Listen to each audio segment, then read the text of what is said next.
Okay, with the War Within coming out in less than a couple weeks, classes and all their designs are pretty much in their final stage of adjustments before launch day. So what we see is what we get. So today we're going to be bringing you the top 5 best classes heading into World of Warcraft The War Within based on the class's performance and how their damage, tanking, and healing capability is right now, their hero talent tree design, if they're fun and impactful, the rotation, and if the class feel good to play, as well as the skill curve of the class, if it's relatively straightforward. By the way, if you all are interested, we recently just launched our Comeback Kids live talk show that we stream here on YouTube as well as Twitch. So if you want to just hang out with some friends, meet new people in the community, talk about World of Warcraft and enjoy each other's company, come on down. I promise you won't be disappointed.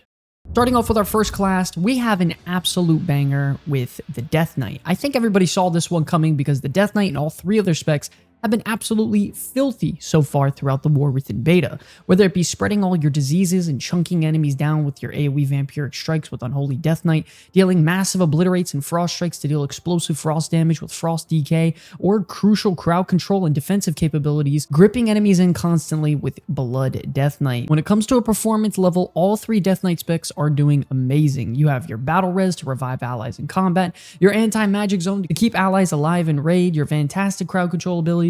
I am loving Death Knight as a melee class heading to the War Within. Super fun, high damage capabilities, as well as very solid defensives. In my opinion, one of the biggest things about what makes Death Knight so great is the fact that they have 3 hero talent trees that are all super fun, engaging, impactful, and greatly change your build variety, which is so rare in a class heading into the War Within.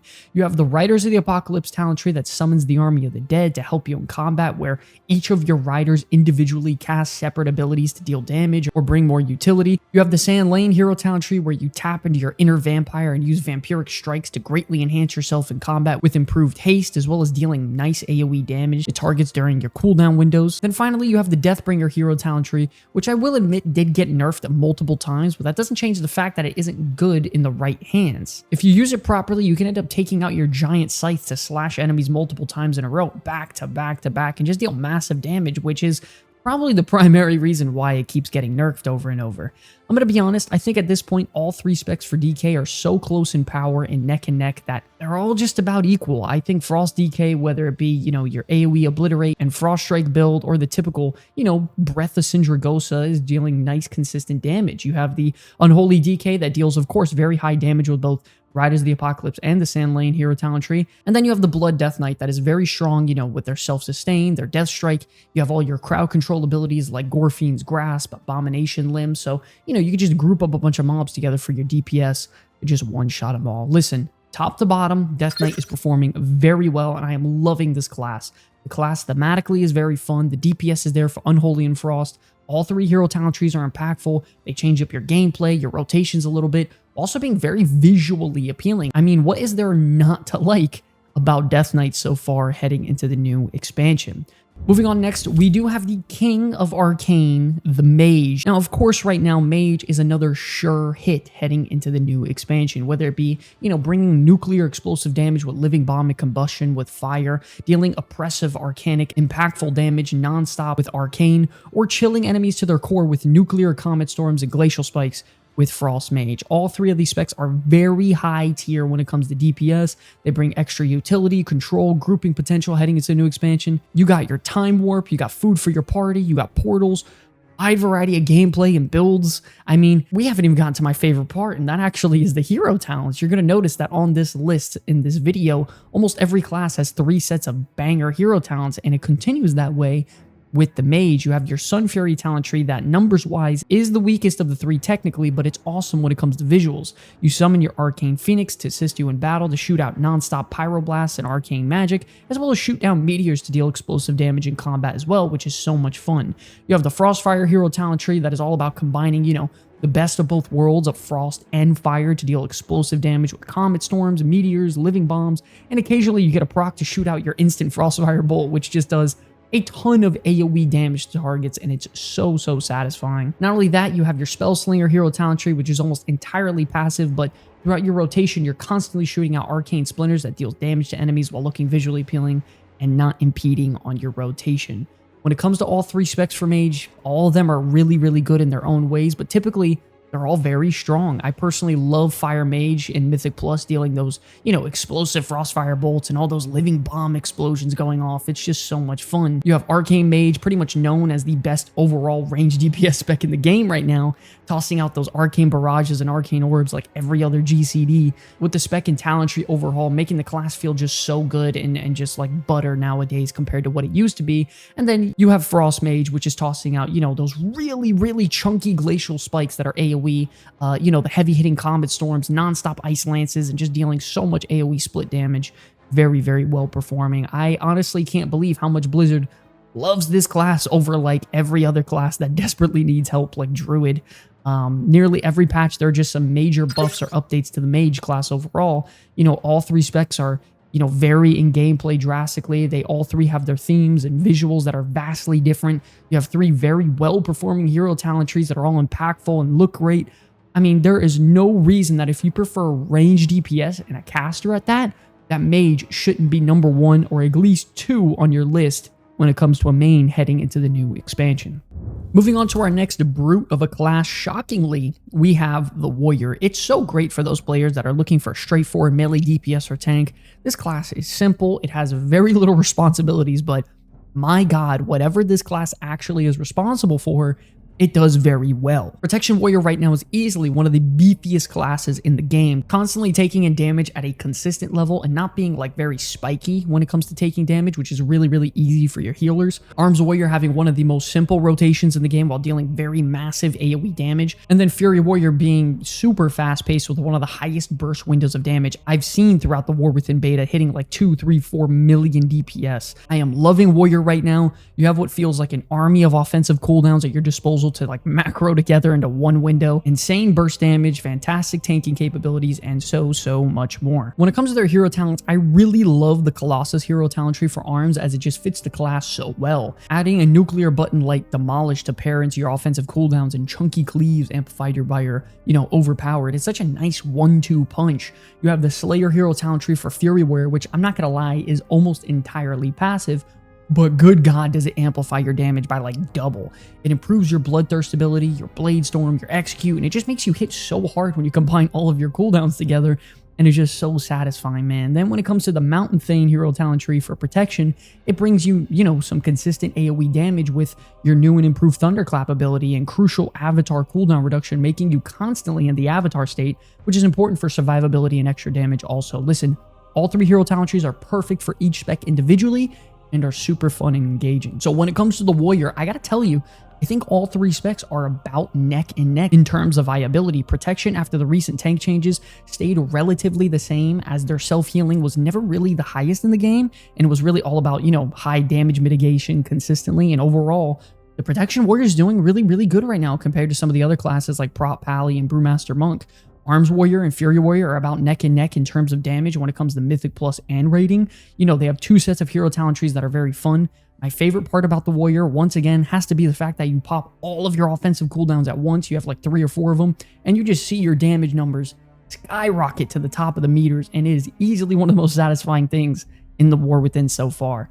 The one drawback of Warrior, I will say, is that it doesn't have much build variety in the game. I mean, it actually has one of the lowest. Right now, Fury, you have your Slayer hero talent tree that just feels way better than Mountain Thane, and there's really only 1 or 2 specs total for Fury as well as arms.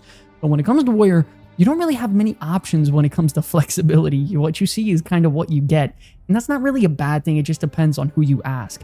I've never mained a Warrior or even have it as one of my alts, but I think that's going to change this time around because I am loving the Fury Warrior build right now.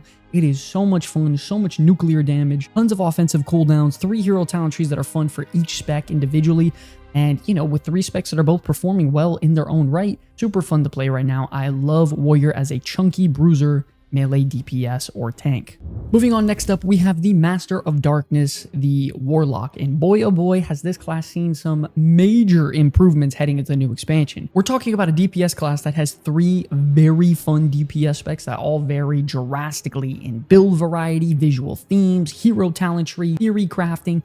I mean, you have loads of utility with your Soul Stones, your Health Stones, Demonic Gateways, Summoning Stones. I mean, the Warlock from a design and DPS standpoint is doing great right now, and by God, is this a safe class to play heading into the new expansion. You got chunky burst damage with Destruction Warlock with their Chaos Bolts and Fell Portals, non-stop skin melting damage over time effects with Affliction Warlock, and the Minion Master Demonology Warlock that summons an army of demons to do your bidding. You know, players are raving about how much they love the changes to Warlock and how well they're doing so far heading the new expansion with all their new hero talent trees also. You know, you have the Diabolist where you summon minions from the Legion based on how many soul shards you spend, and not only that, each of those minions that come out change the effect of some of your abilities, giving you a very nice variety of gameplay and mix-up of your rotation. It's very, very unique. You have the Soul Harvester hero talent tree that sometimes affects your soul shards, where when you spend them, you summon a soul harvesting demon to assist you in battle and to deal additional damage, while also vastly increasing your key abilities. And then lastly, you have the Hellcaller hero talent tree, which transforms your Immolate or Corruption ability into a new improved damage over time effect called Wither that deals significantly more damage. And not only that, you get a brand new 1-minute offensive cooldown that vastly increased your haste, so everything feels so much better. Listen, I'm going to be honest, with all 3 Warlock specs, they aren't too far apart right now. I mean, it's like 5 or 10% between each, but I think though if one has to be the technical best, it has to be Affliction Warlock. They have 2 hero talent trees that are very close in terms of numbers, but both are impactful and doing wonders. I think Demonology requires a lot of skill, but it's performing well enough to be able to be played and picked up if you have patience and time to learn it. And then lastly, you have Destruction Warlock. I will say technically is the, you know, the one spec lagging behind a little bit, but that doesn't mean it isn't great in itself, and it will continue to perform well throughout the expansion. Listen, when it comes to Warlock as a caster DPS, all 3 specs have fantastic design with impactful hero talent trees, super fun to use, and offer a very wide variety of builds. It's very, very rare for a class to have 3 vastly different hero talent trees that are all strong. Not only that, all 3 specs are performing very well. So not only all of that, you also have fantastic utility with all their demonic gateways, soul stones, health stones. I mean, you're in a fantastic spot and easily one of the best classes heading into the new expansion.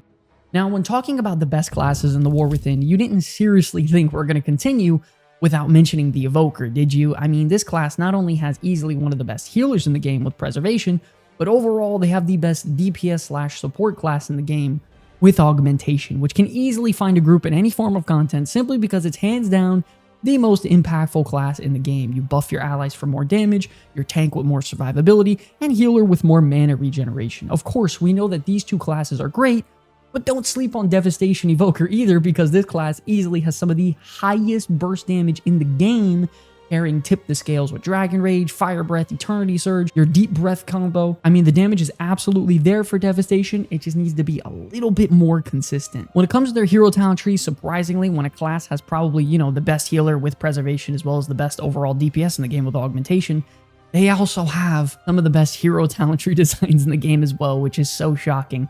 You have the Scale Commander, which greatly increases your AoE damage after you use an Empower spell. You also trigger your bombardments on your enemies from allies to deal more damage to them, as well as reducing the cooldown on your Deep Breath ability, so you're constantly dealing heavy AoE damage and buffing yourself and allies. You have the Flame Shaper hero talent tree, which focuses more on like red damage and fire damage based abilities, honing in on way more AoE DPS and increasing your damage over time effects, with your new hero talent ability Engulf, which deals a nice amount of AoE damage, as well as your new passive Enkindle. Then you have the Chrono Warden talent tree, which is great for Preservation, which, you know, enhances your Living Flame and turns it into Chrono Flame, which is much stronger. You gain a massive buff to your haste and cooldown recovery rate when you use Tip the Scales. You summon your Threads of Fate to buff your allies. I mean, all 3 of these hero talent trees are very solid and very well designed, giving you a nasty amount of build variety between all 3 of their specs, which is very, very rare. Now listen, I'm not going to lie, Preservation and Augmentation are definitely stealing the show when it comes to Evoker, but that doesn't mean Devastation is bad by any means. I think the Devastation Evoker is, you know, a very straightforward range caster DPS that's fun, nice build variety. You just gotta know that Preservation as a healer is dominating with like 3 or 4 different builds that are just so solid for that class. Not only that, Augmentation is known as the best class in the game, buffing your allies through the roof, and it's just mandatory to have. So, of course, Devastation is going to get overlooked and put on the back burner compared to the other 2 specs. Overall, I love the Evoker as a class. You have 3 sets of hero talent trees that are fun, engaging. 2 out of 3 of their specs are amongst the best in the game, if not the best in the game. Devastation has its, specific niche, dealing some of the highest burst damage in the game on select targets at a certain time. I love the design of that spec, but you got to know preservation and augmentation are the highlight right now. But overall, I love the build variety, utility through the roof. Evoker, by far one of the best classes in the game, and it's not even close. And yes, even though I know I did say top 5 best classes, we have an honorable mention because our next best class heading into the War Within is the Shaman. The Shaman came out of nowhere the last month, receiving non-stop buffs, class reworks, adjustments, redesigns, and tuning to make the class overall very, very appealing to many people out there. You have incredible utility with all your totems, your brand new Sky Fury buff. You have a wide variety of DPS options with, their melee enhancement, their ranged spellcaster with elemental, and not only that, the Restoration Shaman, one of the most fun and fluid healers in the game with all their redesigns right now. So now, listen, truth be told, Shaman is eating good. And believe it or not, for a class to have hero talent trees that are designed well and effective for such a wide variety of gameplay, it's not common. You gotta know, Totemic talent tree is performing very well for Restoration, as it ties your healing rain to your brand new totem and enhances all of your other totemic abilities, which for Restoration is a very big deal. You got your healing stream totem, your spirit link. It's all fantastic stuff for Restoration Shaman. Not only that, we saw major buffs to the Stormbringer hero talent tree recently, which has really elevated the gameplay for elemental and enhancement overall, and it really hones in on that Master of Lightning for Shaman. And then lastly, you have the Farseer, which has been dominant for elemental Shaman recently, with the Lava Burst builds constantly summoning out ancestors to assist you in battle to deal extra damage.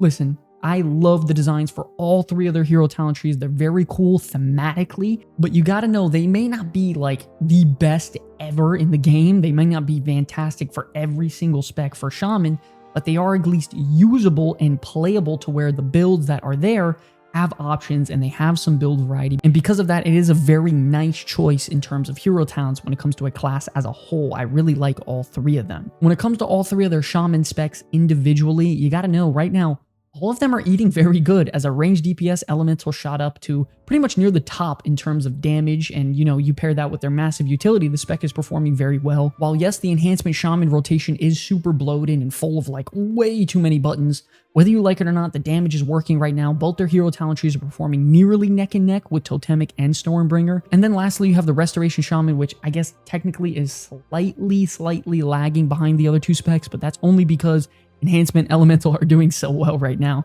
and it just might be a slight number tuning issue for Restoration. Listen, nevertheless, you gotta know right now, Shaman is easily one of the best classes in the game. You have 3 specs that are full of variety. You have a ranged spellcaster with elemental, melee bruiser with enhancement, and then you have your backline healer with restoration. All of them have 2 viable hero talent trees individually, a very wide variety of builds, making Shaman just super versatile and fun in any aspect you'd like to play them in. I am loving Shaman right now, and then you pair that with their massive amount of utility combined with their performance, versatility. It just makes them one of the best classes in the game, and I think they are a sure hit heading into the new expansion. But okay, ladies and gentlemen, the War Within is literally less than 2 weeks out, so today we just wanted to bring you the best classes overall so far as we head into the final push. Well, listen, if you guys enjoyed the content, we have a ton of other videos to help you get through the War Within, like these 2 right here. And since you're already here, do us a favor and hit that subscribe button to join the Comeback Kids family today, because every subscriber matters. Thank you all so much for enjoying the video. I'll see you in the next one.